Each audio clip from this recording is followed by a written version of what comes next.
It's time to dad. Welcome to Time to Dad, everybody. Thanks for joining us. I'm Chris. We've got Nick and Luke with us today. And one of the topics we're going to just talk about today is being a new dad. So welcome, and we hope you enjoy. So I know we've all had these random experiences, really good experiences, surprising experiences as a new dad. We've learned really cool little tricks and tips along the way. So I don't know if you guys have had anything in particular that you have gone through that was either challenging or was a big surprise, when you had your newborns. I think I was 18 when I had my first kid, so that was just sink or swim, and pre-internet days as well. So there's a lot of sort of takes a village to raise a kid kind of thing. And then I think now having kids again, I think it was 18 when my next kid was born. It's like starting all over from scratch again. Like crap. But now it's a lot. I think the patience and sort of calm level head stayed with me, but it was definitely a rude awakening as to the crying and the late nights and all that. Yeah, I was gonna say so you guys know when I married, my wife already had a daughter, so I kind of did things backwards. So I started out with I think she was 7 or 8 when she moved here, and so she was getting into her early teenage years when Emerson was born. So I got to see the teenage side at the same time as the newborn side, which was super interesting because they're two totally different things. One is like kind of in your control, and the other is just hold on for dear life, right, and figure it out as you go. So that was a pretty unique experience. And now I know what I have to look forward to when Emerson's a teenager. So it'll be fun. Yeah, I know when the big surprise for me was the first poops, man. When you first get the kid home, you got to deal with the diapers, and I don't know what that substance is that comes out of them. It's like sticky tar, like nastiness that if it gets on anything, you're not getting it off. It's just horrible. That was like, they should have warned me about that. You just felt like, perpetually smell like baby crap, right?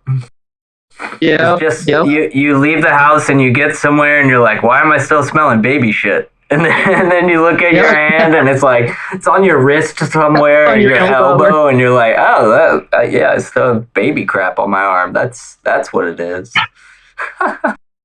Yeah, I wish somebody... The other one that got... Yeah, go ahead. Oh, the other one that got me was with boys, they didn't warn you that, all right, when you change their diapers, the cold air, all of a sudden they'll just start peeing. PPTP.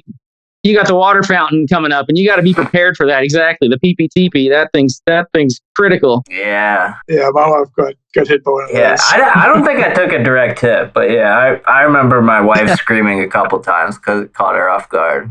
I was like, yeah, that happens. But yeah, I really wish I had known about the exploding diarrhea. I feel like it's not talked about enough. Dude, our son... gross story, so bear with me. Back in Washington, he was on the changing table. My wife took the diaper off, and this kid just like projectile shot across the room. Ooh, across the room. I don't think I've ever done one of those. I've had it where we've just like pulled the diaper out from under him, and he'll like crap all over the changing table cloth or whatever. But yeah, luckily no projectile craps across the room.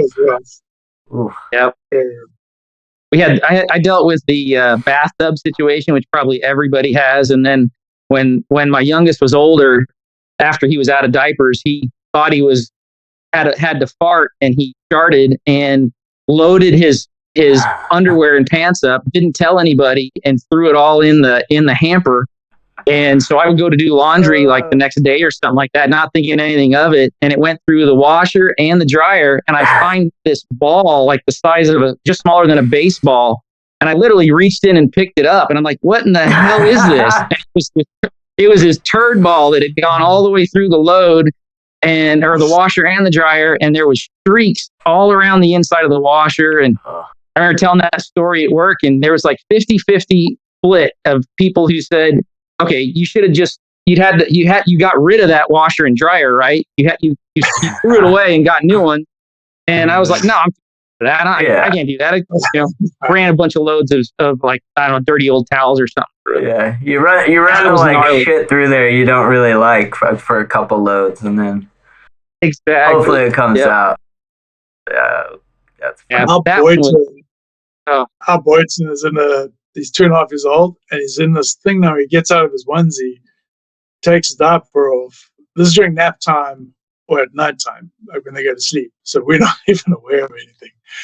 And he takes his onesie off, takes his diaper off, proceeds to crap on the carpet, and then paint the walls and the doors. Oh, Jesus. And we open up there, we get in there after nap time, and it's just like, what? What? So one of those memes you see on social media. Our son, no. So our son, he doesn't smear it everywhere, but he's the same way. When he's like, if I put him down for quiet time and I'm working from home and I'm not really like paying attention to the Nest Cam going off or anything, because he'll usually call out and be like, Mommy or Daddy, I got to poop or pee.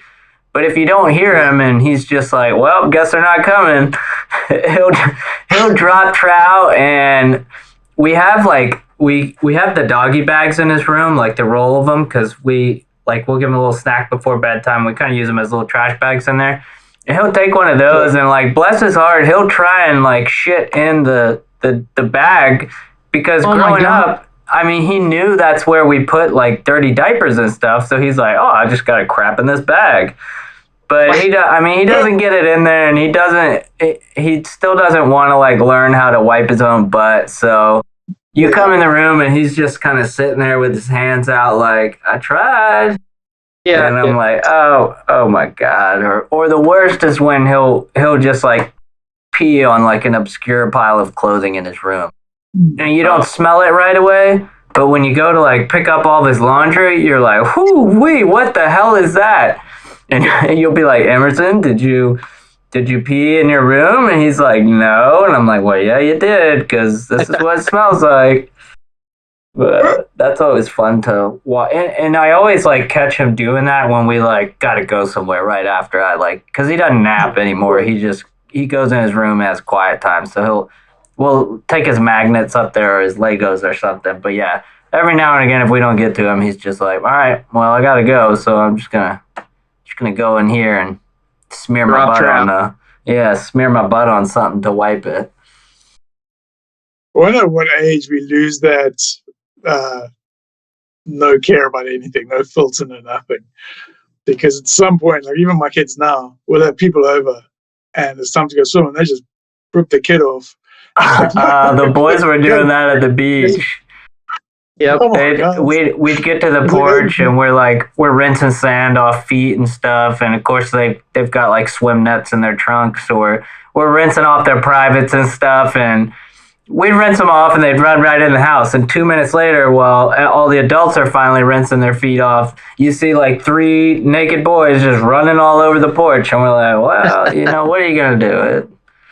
Nobody said anything, so, but yeah, that's a good. I don't recall when I started. I think it was the oldest. Yeah, I was gonna say the oldest, who's 8. He was more aware of it. Like he didn't want to be around the other boys if he didn't have his undies on or something. Yeah. So maybe it's around that age. But yeah, that's a good question. But it's funny because when he goes to the bathroom on the actual toilet, if somehow he gets it on himself trying to get off the toilet, he freaks out. But if he's in his room and he does it himself, it's not a big deal when you come in. He's like, I got poop on my hands. But it's a whole ordeal if it happens in the bathroom. I don't understand where the line is drawn there. I don't think, toilets just don't. There is no line. Yeah. Nothing makes sense. Yeah. He's got this issue right now where he'll hold it way beyond the time he should, and he doesn't like you being in the bathroom. He just wants you to turn the fan on and close the door and wait outside till he's done. And he'll call you in there and you look in the toilet and you're like, good God, how did that come out of you? And I mean, he drinks. Was a gorilla in here first, or what? Yeah, exactly. And he drinks like juice and stuff regularly, and he doesn't eat a lot of stuff that would like clog him up. That's just like he doesn't like to take a crap unless he really has to take a crap, and that's the result. And I'm like, buddy, like that has to be uncomfortable. And he's just like, nah, I'm good, whatever. And he has to get completely naked now for whatever reason.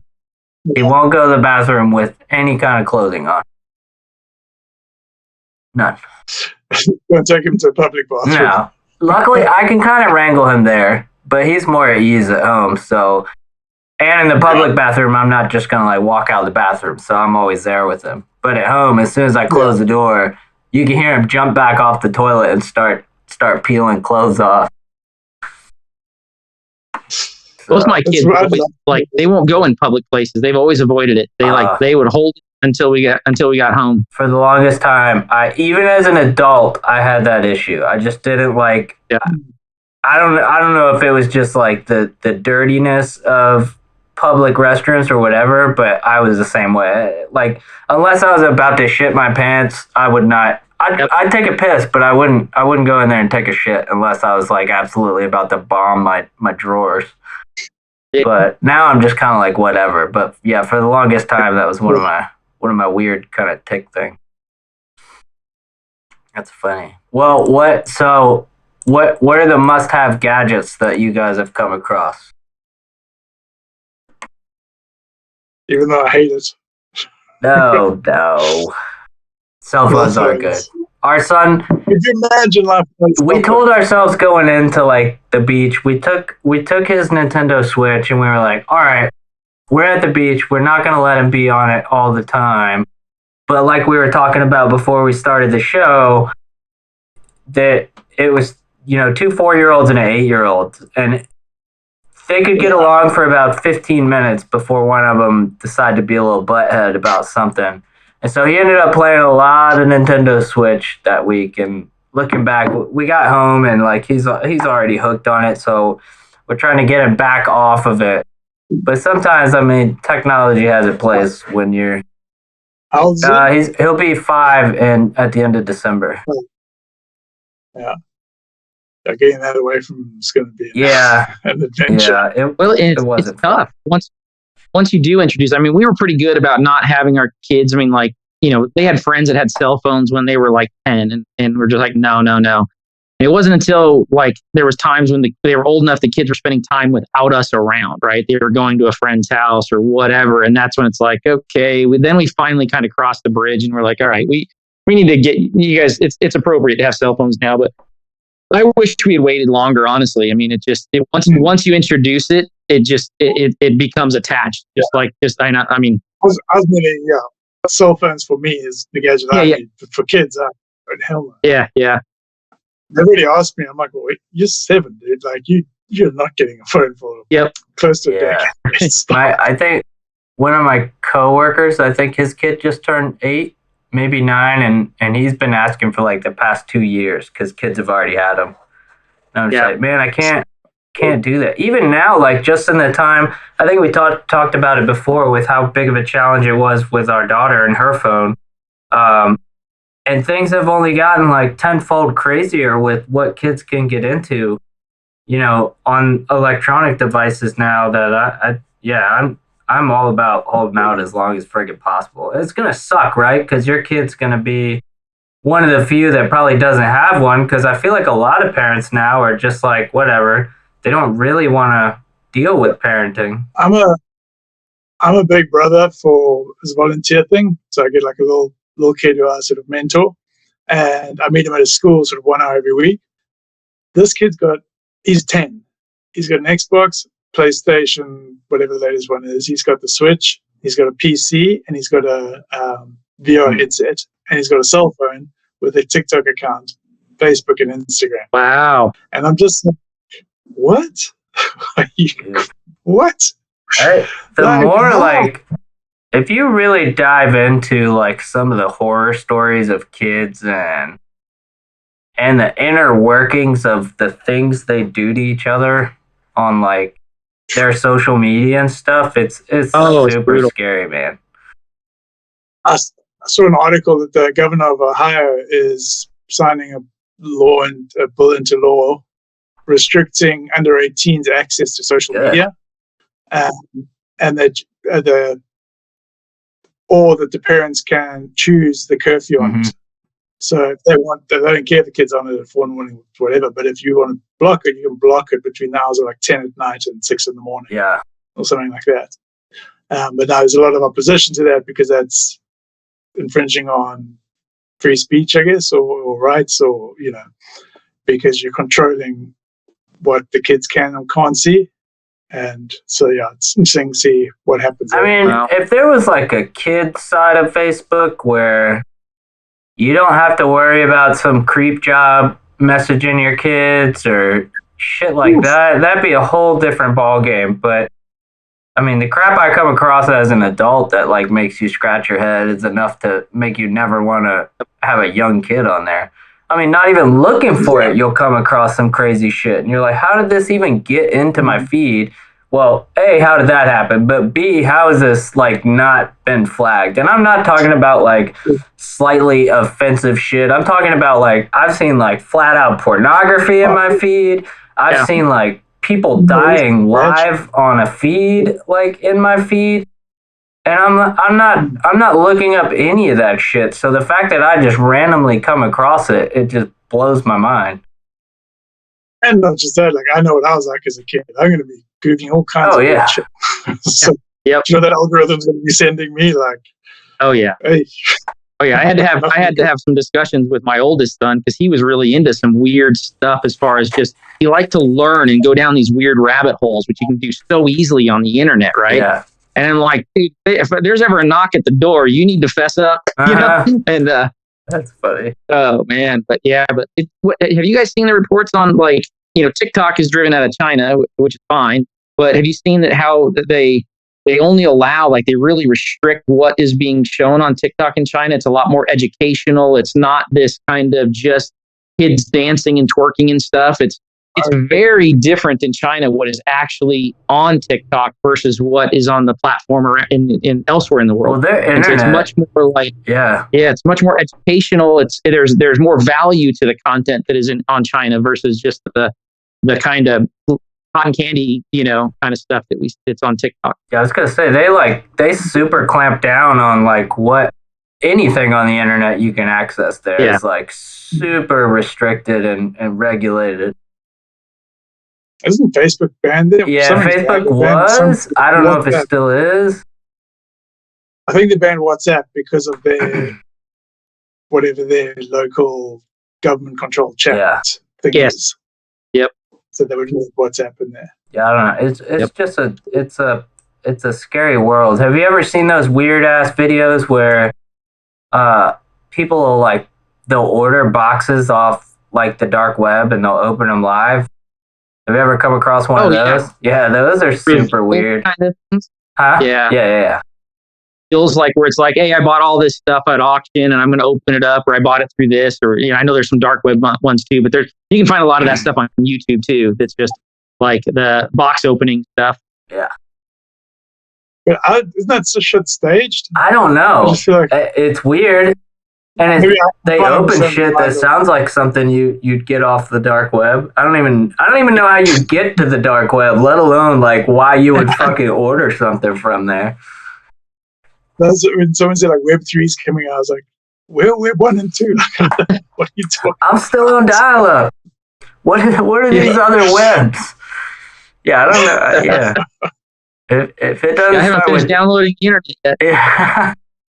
My AOL trial's going to run out. You know what's funny? Speaking of AOL, sorry for the tangent. Somehow at work we got talking about dial-up and those old AOL 7-day free trials and stuff. And for shits and giggles, we were like, "Are they still around?" And one of my coworkers next to me looked it up on eBay. Those little discs sell for decent money on eBay. The original one. I don't know what you do with it. I feel like it's not even valid anymore. But they were selling for $25-$30 a piece. I don't even think I have a functioning CD player for a computer. Yeah, I mean, my laptop has one, but I haven't put anything in it in God knows how long. I hung on to my DVD and CD collection for so long. I think I even bought my CDs across here from South Africa. And I'm like, what am I going to do with this box of CDs? Sell them at a yard sale for 5 cents a piece. Yeah. Yep. Yeah. And even DVDs now, it's just like everything's online. There's nothing not available online. Nope. And if you do buy a hard copy of it, you usually get the digital copy now too. So most people download that and lose the DVD. So sure, just the technology, the way it's going. I mean, there's just everything's going to be digital. Yeah. They're talking of all these little that you put these things in your hand, and it can unlock cars. Yeah, I think we were talking about that. RFID. Yeah. I'm just, Yep. What? That's funny. Yeah, you mentioned the gadget that you liked, the phone, before we got off on the kid tangent around phones. And for me, it's been like I love technology. It's just I've always been I'm a nerd at heart. I live it. I work it all day, but I love all this technology stuff. And I got into flying drones. I don't know, probably 5 years ago, and I got a big one. And it's crazy. It's just beautiful. Some of the videos you can get from some of those things. Because mine is more for cinematography kind of stuff. It's not like one of the fast drones or whatever. And that's a blast. That kind of those things are amazing. But it's what? How do you get it from the drone? Just what?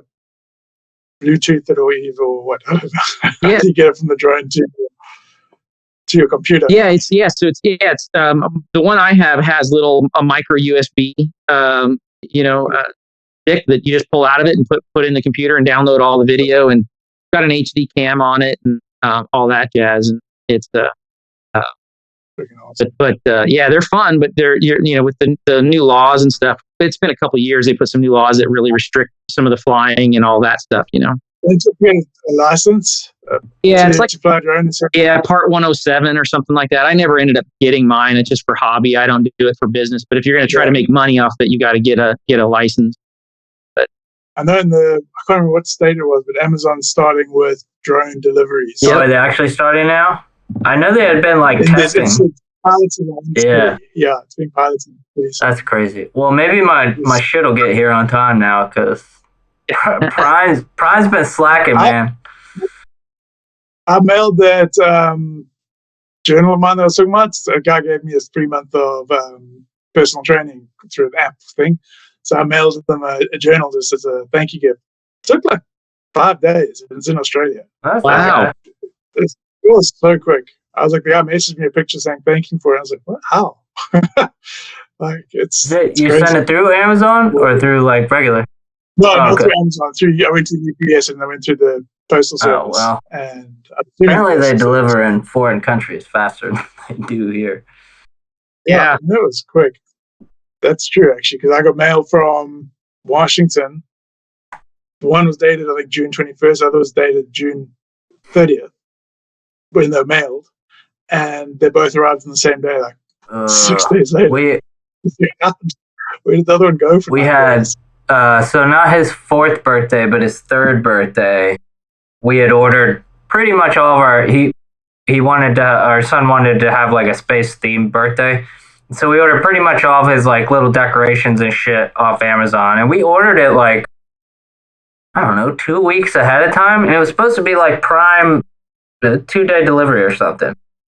Yeah. And it rolled around the day before his birthday. And we were like, all right, where the hell is this thing? And so we went to check the delivery and it was delayed. And so we called all sorts of numbers and they're like, well, part of it got lost somewhere. And it was this whole ordeal of us having to explain, because they could have just shipped it from the same damn place and got it there faster, rather than they decided to go and hunt down where the hell the other part of the package went. And so we're like, just ship us the shit from the warehouse again and worry about where you lost it later. Not my problem. And so we were on the phone with them and we're like, do you understand how upset this little boy is going to be when he doesn't have decorations? I mean, I built him a wooden rocket ship for him and his friends to play in and stuff. So he had that, luckily. But they finally ended up finding it, and somebody rushed it over. They I don't know, they put out like the bat signal for somebody to get it to our house, and they got it there like 30 minutes before all the kids are supposed to be there. No way. So, I mean, in the long run, it was pretty cool that they like, you know, put it as a priority. But at the same time, we were like, damn, a week and a half for something that was supposed to take 2 to 3 days max. But we've had rotten luck with them. But you know, so I do with, and I'm actually at the point. I used to love Prime. I mean, I pretty much bought everything via Prime. If it wasn't like a steak, I was going to just order it off of Amazon and have it delivered.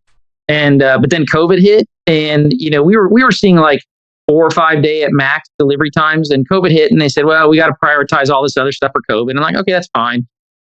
Things stretched out to like 2 weeks, and it's still not the same. I still can't get a package. You know, it'll stay 2 days, and I won't see it for a week at best. You know, usually closer to 2 weeks. And I'm thinking, okay, it's starting to feel like a little bit of a bait and switch of, okay, we got you on the hook. Now you're used to the slower delivery. Dude, if we don't have to pay. If you just message them every time that happens, and you're like, "Yo, I'm not happy," free month of Prime. Yeah. At a minimum, you'll get a free month of Prime.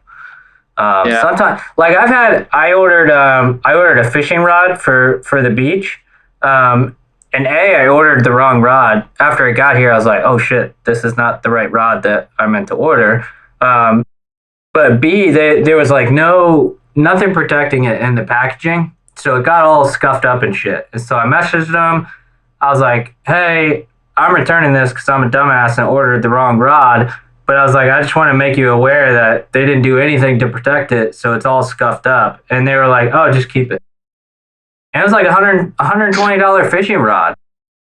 And so I was like, okay. And so they gave me an Amazon credit to my account for what I paid. It told me to keep it, and I just ordered the one that I meant to order in the first place.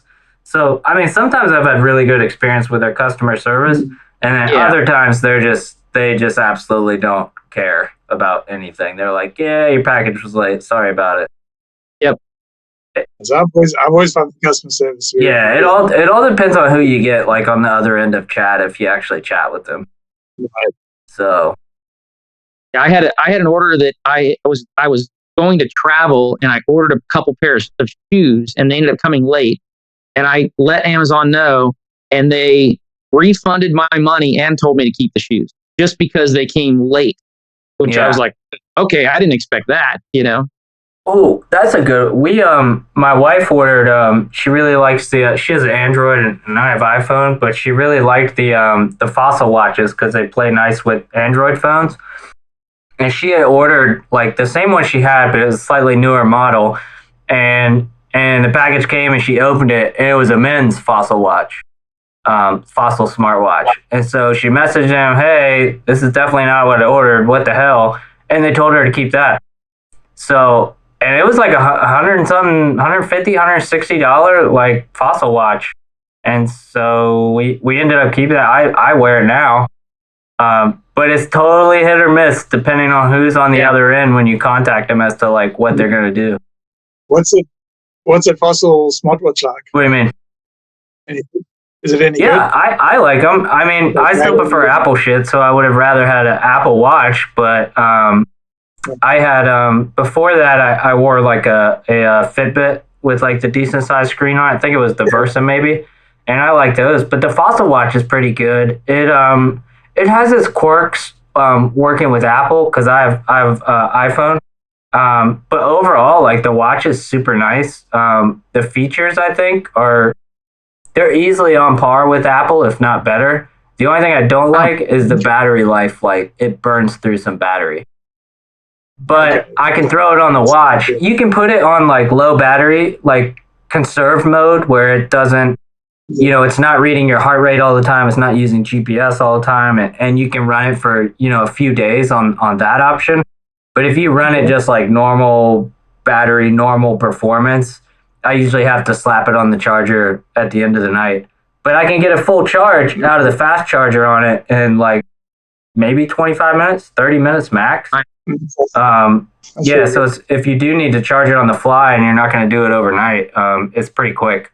But she's had it for a while, and she likes it because she can pull up her Google calendars on it, and when she does her like schedules for weddings, she can import all that into the watch. So if they're supposed to be, cutting the cake at 8 o'clock and Nice. she's not paying attention, it'll alert her on her watch that like, hey, they should be cutting the cake now type thing. So she likes it for that. But from what I gather, they play a lot more nicely with Android phones than they do iPhone. I got an Android and I like Fossil, Yeah. so I got this Amazfit or something, a T-Rex, and its battery life is incredible. It's like 9-10 days. When I had the Fitbit would last like a whole damn week on a charge, like no problem. It still had plenty to go. I wouldn't have to charge it, but I usually around a week I'd have to charge it. And my only issue with that is I think I had it for three years, and it like the screen slowly started fading. And it still worked because I could still check all my biometrics in the app and I could feel it vibrate. Just something happened to the like backlight in it that made it stop working.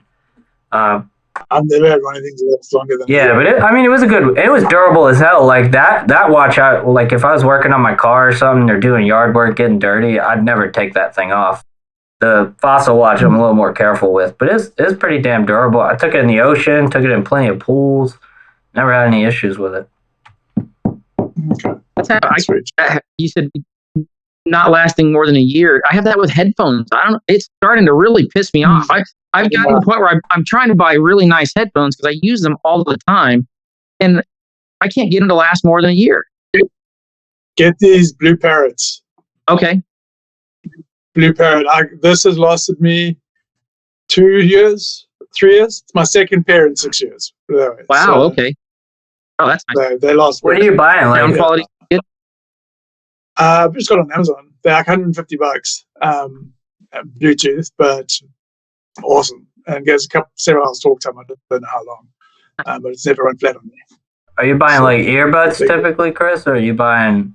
I've done both. I usually try to have a set of earbuds and a set of good over the ear for good quality sound, and I've had the best headphones I ever had was the original Beats Studio, when they were still Dre and they were like made out of metal and all that stuff.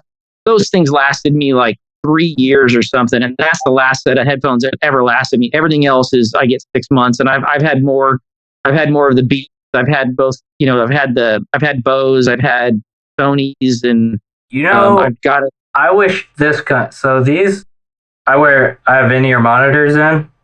Shure makes them, and I have them from back in my music days. We'd wear them on stage so we didn't go deaf by the time we were 40. But I wish if Shure made like true, because they have wireless in-ear monitors, but you need like the belt pack and shit for them to work right. But if they ever make a true just like Bluetooth in-ear, it would be friggin' amazing. I think hearing aids are set up like that. Because I've got bad hearing in my one ear, and I was speaking to one guy who had hearing aids about potentially getting them. And he says the great thing is he just hooks it up to his Bluetooth. He doesn't need to, pick up the phone. My mom was saying that. The pastor at our church has them. And I guess they just connect to Bluetooth. I don't know anything about the sound quality of them, but got to be good enough for hearing. Yeah. These are my. I mean, that was. Speaking of gadgets, I always see dads asking like what kind of like work headphones people use, and these are the 3M. I think it's called 3M Work Tunes, but they'll hold a chart. I mean, I could wear them all day and never run out of battery. They'll hold. Like I could not wear them for a week and come out and fire them up, and it tells you what the battery level is when you turn them on. But they're freaking awesome, and they're only like if you need a work headphone that you beat the shit out of, or if you work in a loud area or you're doing lawn work, I think they're like $50 at Home Depot. Oh, nice. And they're super cheap and they protect your hearing, so I always recommend those to like. Oh, they're quite heavy noise cancelling. Are they quite heavy noise cancelling? Yeah. I mean, they're like OSHA. So I can wear them in the house. Oh, yeah, around the kids. Yeah, no, they're like full blown OSHA rated. I don't know the sound level dampening of them, but I love them, and they you can answer calls with them. So if I'm like out cutting the grass, Is it yeah, yeah, you just push a button on the side when you get a call, and it'll pick it up, and I'll step away from the lawnmower or whatever and talk, and they're pretty cool. But they're cheap and durable. I've had those probably shit. I bought them before we moved in here, so coming up on 6 years, I think. Oh wow. Yeah, and I mean, I beat the hell out of them, throw them across the yard, run over them with stuff. I mean, Nice. super durable. But my issue with the over-the-ear ones is the cuff are what always wears out before me. They fall off or they tear or they just, Yeah. and you end up, you can't, most headphones don't have replaceable cuffs. So you got to toss the whole headphone out, right? You got to, and get a new pair. So look into the Blue Parrot because those things have. I mean, I'm on the phone a lot. I will, yeah. Doing good. I can't do the in-ear thing, so they just fall out. So when I go running, I use the in-ear one. I have to get a little sweatband that I wear to keep them from falling out. We use Because the one time I couldn't find it, but luckily I had a little beep thing on the Yeah. phone. You press a button, it makes some beeps. You can find them. oh, nice. Such a pain. We use I think the brand we use at work is Plantronics. Yep. But those are like crystal clear, hold a pretty good charge. And those are nice because they get you can do multiple Bluetooth channels to it. So I can have Teams through Bluetooth on my computer hooked to it, and I can also have my phone hooked to it. So if I answer a call on my phone, it goes to it, or if I answer a Teams call on my desktop or my laptop at work, it'll go to it. So it lets you have multiple. It kind of can be a pain in the ass because I'll walk away with my phone and step outside to have like a private call, and as I get closer back towards the office, the Bluetooth is so good it'll connect, and so I'm sitting there like still talking, not realizing that it connected to my headset until I sit down and I can hear them talking through my headset, and I'm like, oh fuck. So, but they're really good, and the sound quality is pretty good for what they are. Yeah. I've got a Plantronics one. I haven't looked. I'll have to look to see if I could connect multiple devices to it. I bet I can. I just haven't done it. Yeah, the sound quality is really nice on those. Yeah. And I don't know what's replaceable on them. I'd have to look. But they're pretty good. Yeah, but they have pretty good customer service because we've had issues with a couple of the headsets, some of the older ones we have. Well, I'm all about music all the time, so I've always got something playing. If I'm working, if I'm coding, if I'm not in a meeting or whatever, I'm blasting something. And so Yeah. headphones are, I'm probably wearing headphones between work and just for listening. Probably 10 hours a day or something ridiculous. So Yeah. I agree. I think I don't know. As far as gadgets, I'm trying to think about doing any gadget. I'm more into like tool gadgets than I am like gadgets. Yep. I just am hooking up an air compressor for doing body work on my kid's car. One of my kids' cars. I'm having to learn something very new and outside of my wheelhouse. I'm going to regret doing it, but yeah, that's what I'm doing now. Sometimes you just gotta dive in the deep end, man. That's how I learn best. Is when I try to take on a project that I know is over my skill level, and I fuck it up, and I cuss myself the whole time I'm doing it. And then next time I do something similar, I'm like, all right, I got this. Yep. I mean, and sometimes depending on the wood I'm working with, sometimes it's an expensive mistake. Oh yeah, some wood's not cheap, so I don't know. That's just how I am. I'll attempt anything once. Yep. Me too. And that's we'll see how this goes with the car painting. That's going to be interesting. But no, the woodworking stuff, and there's so many gadgets because I do that too, and it's just like it's bad. Man, I'm constantly like, oh, I need a drum stander. Oh no, I need the planer. No, okay, I need a new spindle for my CNC, and it's just oh my gosh, you can just spend endless money just. That's one thing I really want to get into at some point because I've know a couple of people who have full blown workshop setups in their homes. And I'm talking like everything, and it just looks so much fun. And you see the shit they're creating and making, and it's just like, man. As long as you're safe, man, it's an awesome hobby. Even if you're not producing like works that you're gonna sell, it's nice for your wife to be like, she goes into Target and looks at this like $800 bookshelf, and you're like, what the fuck? I can make that in like 2 days for $50. Yep. So it's nice to be able to like do stuff like that. But yeah, it is an expensive, slippery slope. That's, It is. yeah, that's the Because thing. Looking at this work system, and like when I started out, I just bought like the cheapest stuff I could buy.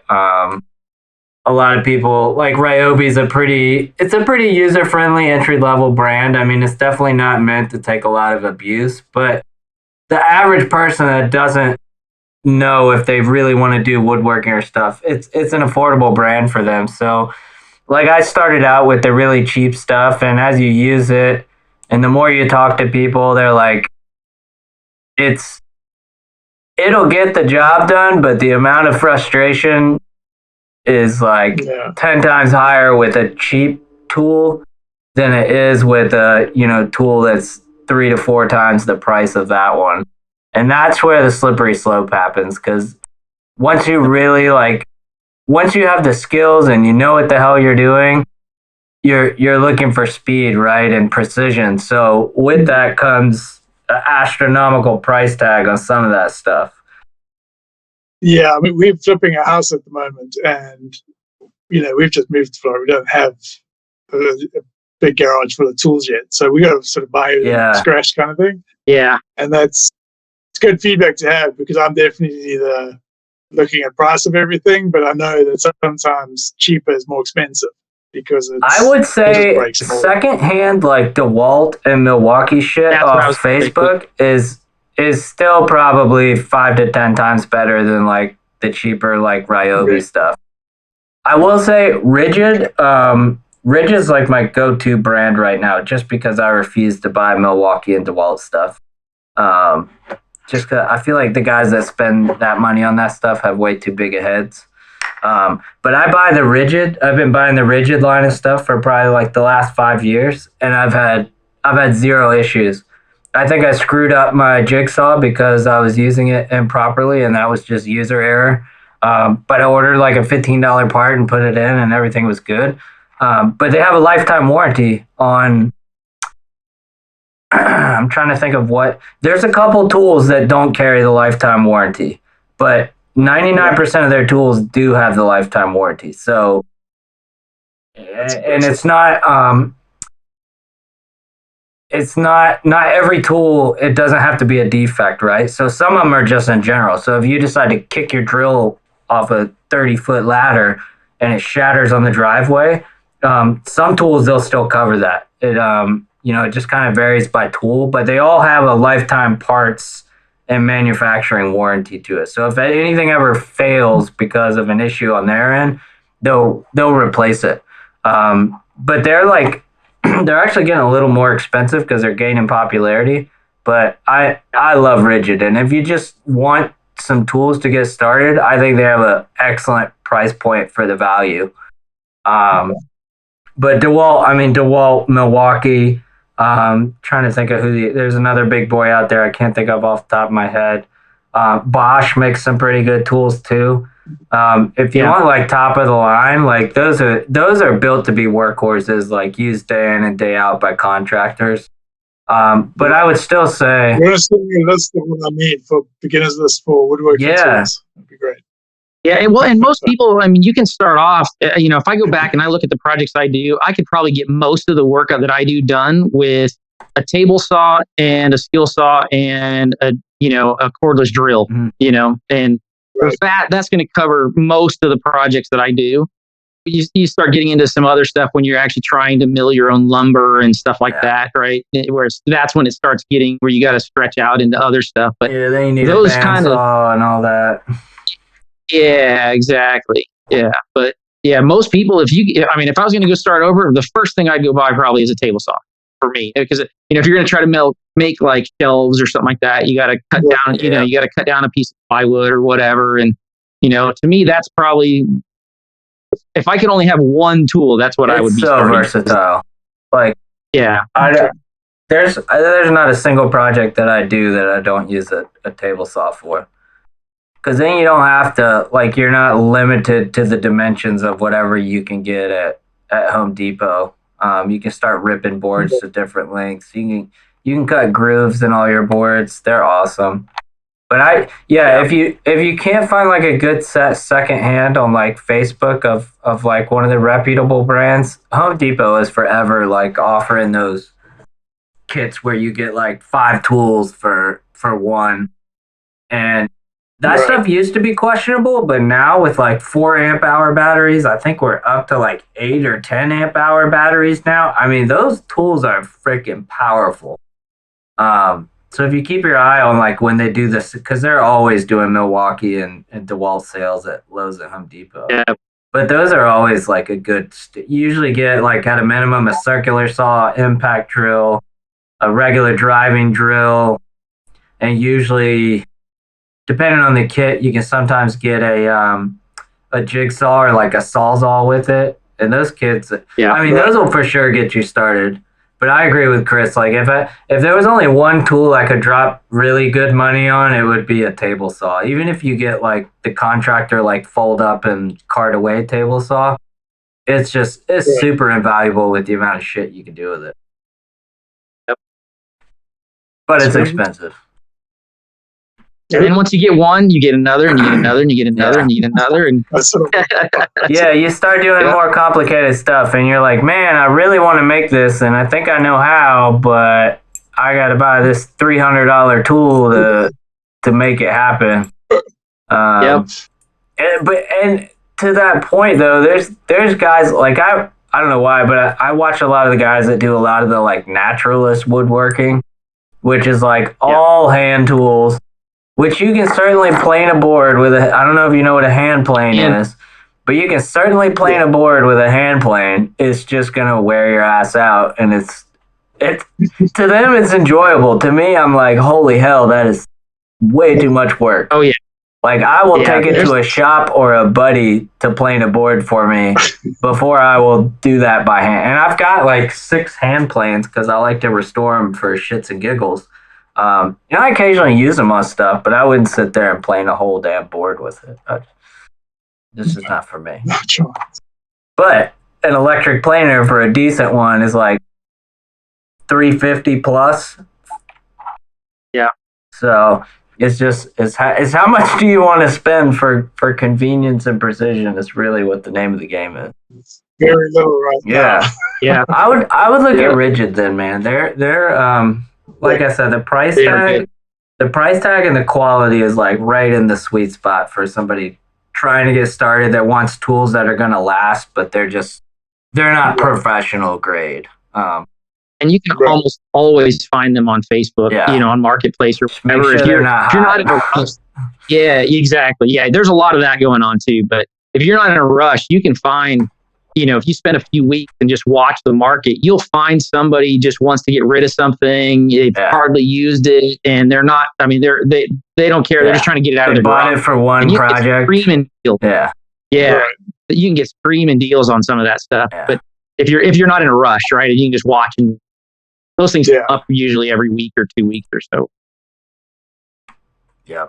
Sweet. Very cool. Well, speaking of, so with hobbies and work-life balance and balancing with the kids, do you guys do you have a good routine for getting hobby time in or time to yourself and managing hectic schedules with sports and school? And I get up at 4 in the morning. I don't know how you do that.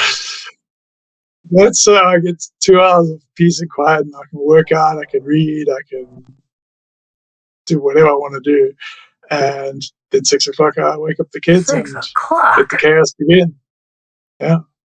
They get up between 6 and 6. Oh, really? The boys got up because at I think the latest they got up was like 8 this past week on vacation. But they were getting up at like 7:30. You could hear them in there giggling and talking to each other. I think if so, Leo, he always gets up because he wants to try his luck at getting a screen, which he always fails, but he tries. I think if we didn't wake him up, he'd sleep till noon. Yeah. but their got to be at school by 8, so they can't get up after 6:30. So yeah. And then the twins are they're 2.5, so we do what we can. We keep them alive. It works so far. Nice. Yeah, and I kind of, my wife and I are getting divorced, and so we have a 50-50 custody arrangement. So I've got the kids 50% of the time, and so what I try to do is on the weeks that I don't have the kids, that's where I do the stuff that's like my hobby and stuff like that, so that I can really focus on the time, that I have the kids. And my oldest is out of the house just as of recently, so I've only got the one, but that works out for me pretty well, but that's kind of a different work-life balance, than not everybody has. Yeah. How long were you married for? 25-ish years, something like that. Yeah, a long time. Wow. Yeah. So, but you go through that process, and you're just trying to make it as normal as possible for the kids, right? It's not you try to keep them as secure and as used to their normal routine as you can, and that's really your focus at that point, And so you guys live pretty close to each other. Yeah, we're in the same town, and so it's just we trade off, every Sunday basically, and it works out pretty well for us, I think. Yeah. Cool. Right. I don't know. Man. I don't know. I just squeeze it in when I can. Luckily, I can't really woodwork late at night. But with my wife's photography, she's pretty awesome about recognizing the fact that I get stuck with them a lot of weekends when she's doing weddings and stuff. So usually if I'm like, hey, I want to take off and go fishing, you hang out with little man, she's pretty good about it. So, but he can't. He's at the age now. Fishing's one of my hobbies, so I can take him with me. Granted, I don't get a lot of fishing done myself when I'm with him because making sure he's not falling into a lake and drowning or hooking himself, stuff like that. But occasionally he'll come out here and I'll let him sit on the stool while I'm working. Don't touch anything. He comes in here and that's the scariest thing is he comes in here and luckily I unplug pretty much everything, or everything at least has a safety key that I pull out. So if he does come in and start flipping switches like he likes to do, he's not going to turn anything on. Yeah. But he likes to come out here, and when I was redoing the bathroom, I let him shoot the nail gun, which scared the crap out of him. Yep. And when I was doing my breaks the other weekend, I let him use the impact, which he thought was hilarious. But he's getting at the age where I can kind of rope him in on some of my hobbies, but finding time to just be myself in that hobby is kind of, I'm in that non-existent point with it right now, where I have not found that sweet spot of getting my time to myself in there and raising a toddler. Yeah. And I hear it just gets busier and busier because we know we want him to do sports, multiple sports to see what he likes and stuff like that. So that's where we ran into an issue also is the kids having birthday parties because they're in different grades and the birthday parties at the same time. So now it's like, okay, wife takes 1-to-1, I take 1-to-1. And you just gotta hope that you got the better party. But we were all four doing that. We kind of what do we do with 4 kids then? So we gotta figure out the kid draws straws, or whoever does the most chores gets to go to the party. Nice. Yeah, I get. Yeah, that's all that. Yeah, I get stuck with parties a lot because weddings are almost always on weekends, so. I get stuck going to parties with him, and she gets to avoid it. We've been to some pretty good ones so far. Do what? Touch wood. We've been to some pretty good ones so far. Touch wood. Oh, they're always. It's a good one when it's somebody. It's like they're having a backyard party for their kid, and they've got 3 coolers back there. When you walk back, you're like, oh, okay. At least I can unwind a little bit while these kids are running around like screaming banshees. Yeah, Yeah. they're taking care of the parents a little bit Yeah, too. Huh? It's not exactly. just about. Man, it's Yep. it's 11. It's 11 a.m. Whatever. It happens. Yep. Do you ever tag yourself with your nail gun on accident? No. Yeah, No, so I did. luckily I don't own mine are just finishing nailers, so they shoot the Oh, little okay. small brad nail. Yeah, I don't have like a big old 16 gauge nailer or anything that shoots. It's not a framing nailer, thank God, because I probably would have injured myself Yeah. with that. I want a framing nailer, but I don't have enough use for it to justify it. Sure. So, but the finishing nailers I use all the damn time. And with your remodeling and your house flipping, Luke, you guys get into that kind of stuff? Deal with the. Not yet. We're putting our carpets today, and we've got the dumpster out front. Oh, nice. And just doing in the sort of the demo stage, and then go. Do you have there. a? It's just a time capsule, man. It was built in '76, same owner. You said the entire 1776? time. But Oh, okay. 1976. But original green shag carpet, original. That sounds like our house, man. They had, I don't know what it was. The carpet actually felt really freaking nice, and it had to be like a 2-inch pad under it.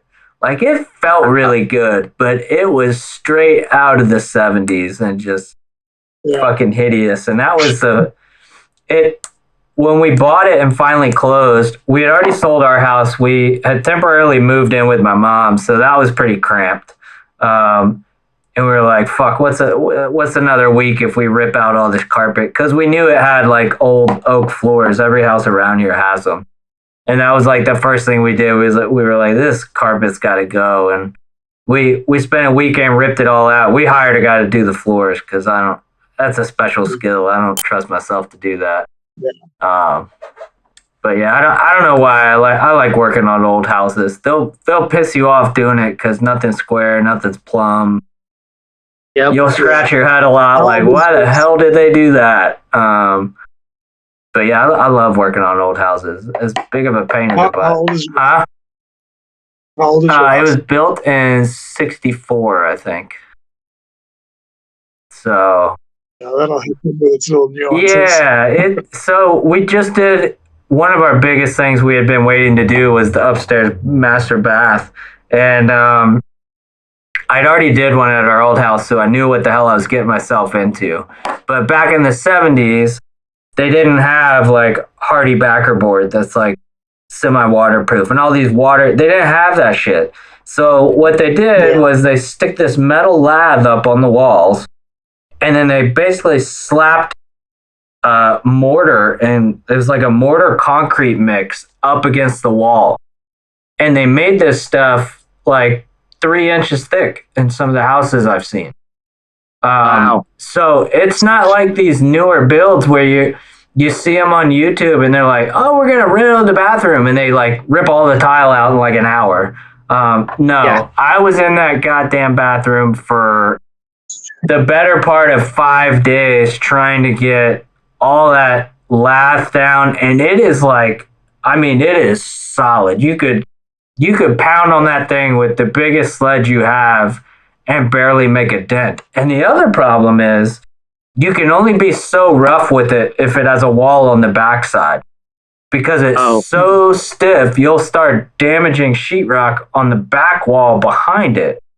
And you got to chip away at it. You start at like one corner and you get a little bit of an opening to where you get behind it and you get in there with a pry bar, and it's a friggin' mess. And it was probably all of like 2,000 pounds of that crap that we took out of there and had to haul to the dump.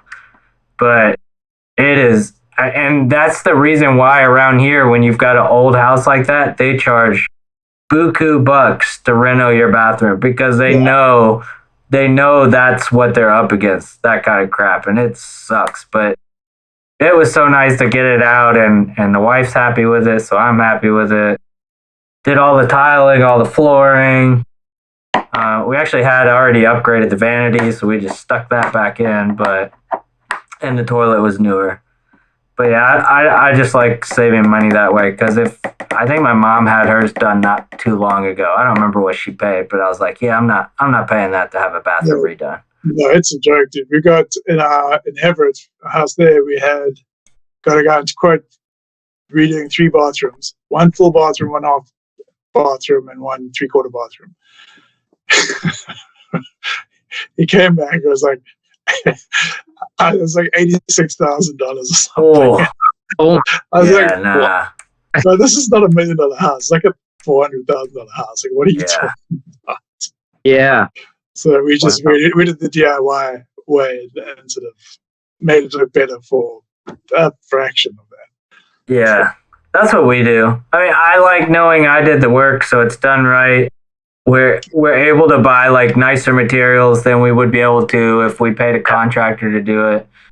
And I still fuck up shit every now and again. Like there's stuff in there. If you walk through the house, you probably wouldn't notice it. But every time I walk in a room where I know something's jacked up, it drives me nuts.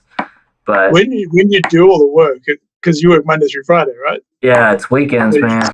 Weekends. Yeah, weekends and nights if I can, depending on what I'm doing. But that's pretty much it. Yeah, if I have vacation time, I may just take a week off and knock something out. But usually, I don't have that big of a project. So weekends are the project that sucked the worst. We have it's a quad like split level. I don't know how to describe it, but it had a walk up kind of unfinished 4th level to the house. It's a 4th level, but they're offset, so it's not a tall house, but it was the 4th level. But I was trying to get that done before Emerson was born because my wife needed her office. We needed a nursery for him. Our daughter had the other room. And so I took that task on like just before he was born, and that one kind of sucked. I was working like super late into the night trying to get that done. But at the same time, if I'd paid somebody, I don't want to know what it would have cost. Yeah. I just like saving money, and I'm hard-headed and cheap. So. And you have the skills there as well. So I mean, yeah, some I do, some I don't. Some I just kind of wing it. I know where to go in the code to look stuff up. I do electrical design, so I know all that kind of stuff. But yeah, some of it's just trial and error. Yep. I'm a firm believer in the concept of failing fast. Give it a shot, fail, learn from it, and start over and do it again. And I'm there for you. Do thorough research on Google and find the best contracts for the job. Yeah. Yeah. I tried repairing our deck. That was I thought we had a small section of dry rot. Yeah. And ended up after, just starting, you pull up one board and like, okay, that's not bad. Oh, there's a little bit next to it there. Okay, let me pull up that next board. Next thing you know, 2/3 of our deck was gone. Yeah, it was just destroyed. And our deck goes around the whole house. So it's literally around the entire house. And so, yeah, that one was, I started it thinking this is going to be a weekend project, small repair, and $36,000 later, we had a deck again. That's an old house, man. I've run into that so many times where I'm like, oh, this is going to be a quick job, and you get a wall open, and you find something that was done wrong, or you find something that was leaking you never knew about in a wall, and you're like, well, I got to fix it because I don't want to come back and rip all this new stuff out to fix it. That's funny you mentioned researching and hiring contractors. We have aluminum siding on the house, and it was this old ass faded like tan color. And so my wife was like, well, let's get it painted. And so I think we had 3 painters come out. And we chose the guy smack in the middle as far as their quotes went. And it just turned out to be a friggin' nightmare. Like, dude, took entirely too long to do it. Brought like these 2 goofballs onto the job after he showed up, making us think like, oh, he's going to be here. He's the one doing it. He hired like Tweedledee and Tweedledum to come and try and finish the job. And it got to the point where he drug it out. I mean, most of these guys were like, yeah, we'll get it done in like 2 days. And that's what he originally said. And here we were a week later, and just like half the stuff's not painted. I was like, man, when are you going to finish? And so finally, I was like, dude, just stop working. I'm going to hire somebody else. And he started like, oh, you weren't going to pay me to begin with. And I was like, man, it was this whole back and forth. But long story short, I ended up paying somebody almost the same damn amount to come and finish the job. But that's part of my like phobia of hiring contractors these days. I mean, I see stuff we have a neighborhood Facebook all the time where people are like, I had a horrible experience with this contractor, and somebody will be like, oh, well, I use these people. And they're like, well, that's funny because that's who I hired and that's who I'm having a terrible time with. And it's just like so hit or miss with what kind of contractor you're going to get these days. Big time. And there's such little recourse. Yeah. You got to take them to small claims court to have anything happen, which is more of your time and money. Yeah. And you can't always win those either. If you don't have a super strong case, they can weasel their way out of them. So, yeah, I just hate that crap, man. Well, it's crazy. I hear all the time, that people are having a hard time finding, let's say, a contractor or somebody to come out and do some work for them, or they call, they've called 10 companies and one of them says they're going to show up to give them a quote and they don't show up. Mm-hmm. And then you hear all these guys who are like, hey, I want to start a handyman business and do this stuff. What do I got to do? And it's like, all you got to do is freaking show up when you say you're going to show up. And stand behind your work. Yeah, that's it. And you're probably going to take most of the business in your area if you just do that. It's not crazy rocket science these days now. We had a guy also back in Everett, Toby. Man, that guy was amazing. He had a full-time job, which was like a contractor handyman for a different company. And then after hours, because he had finished work like 2 or 3 in the afternoon, and then after hours and on weekends, he just did. Man, that guy could work. He replaced all the deck stairs on our place, plus built a new deck, all in like a day. Wow! Like it was just stupid fast. Plus, he had his full-time job, and he charged literally, I think, it's 40% of what everyone else charged because he worked so fast. So you just get it done. Wow! And he could just That's do the unicorn, man. So, yep. Yeah. Hard to find. We're very lucky. Yeah, I mean, around here, it's like you have to specifically ask, like, who's doing the work, because contractors around here are wheel and deal. They'll bid the job to you, but then they'll sell it to Bob's Contracting that'll do it for 30% less than he was. So he doesn't even have to do any work, and he pockets profit. Yes. And meanwhile, you have no clue who you actually even hired to do the work. So you got to watch out for the old switcheroo on that.